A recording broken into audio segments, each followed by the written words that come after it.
আমার কথা বলবাই না। পোলাও পোলার বউয়ের কথা আমার আর বাসার ঢুকাইলো না। তখন আমি কইলাম যে দাদা রে, কার বলতাম কেউ নাই আমার।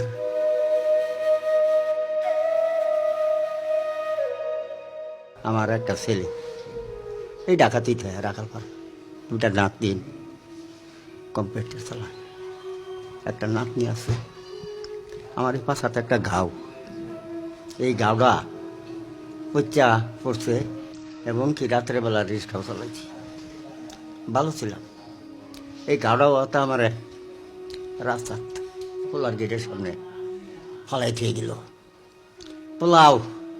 পোলার বউয়ের কথা আমার আর বাসার ঢুকাইলো না। পরে কইলাম যে দেখ রে বাবা, আমি সকালেও খাই আছি না, আমার তো আবার খিদা লাগতো না, সেটা বাসাই না।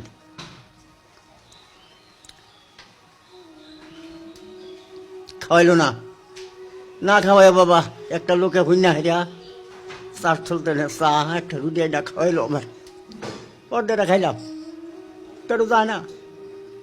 পরে আদর করে সবার নিজের সন্তান। তো ছোট্ট নাতিনে কয় আব্বা আম্মা দাদা কান্তাছে, দাদারে গরলি আই। কয় না, দুইজনে টাইনা তুইলা রিক্সা তুইলা যখন টাঙ্গের বাস ট্রেন লই আইয়ে গাড়ি তুইলা দিব, তখন আমি কইলাম যে দাদা রে, কার বলতাম কেউ নাই আমার। তো রিক্সার ড্রাইভারে কইলাম যে ভাই মেন রোড দিয়েই যান, নাবিস্কু যাই উঠছে। কইলাম যে আমার মেন রোড দিয়ে আপনি এই আজাদপাড়া মহাখালী ডিএসের সামনে যে ব্রিজের তলে পুলিশ বক্স, এনে আমার ভালাই দিয়ে, এনে আমার বিছনাটা করে হতে দিয়ে। আমার এনেও দুইটা নাতিন, নাতিনটা ভাই আমার দিকে আয়, দাদু কেমন আছো? আমি পড়ে রয়েছি বাজান, আমি খুব আদরে আছি, বাবার কথা বলবাই না।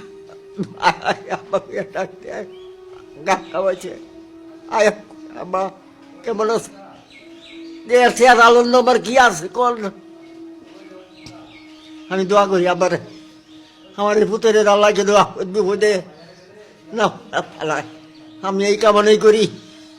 আমি খুব সুখে কাটাইতেছি দিন, খুব সুখে কাটাইতেছি, আমার কষ্ট নাই, আমার কেউ নাই দুনিয়া, আমার এই এক ছেলে আছে। আমি বর্ত দিনে আল্লাহ আছে, ওই একজন মাথার উঠে আছে, বালামন্দর মালিক আমার আল্লাহ।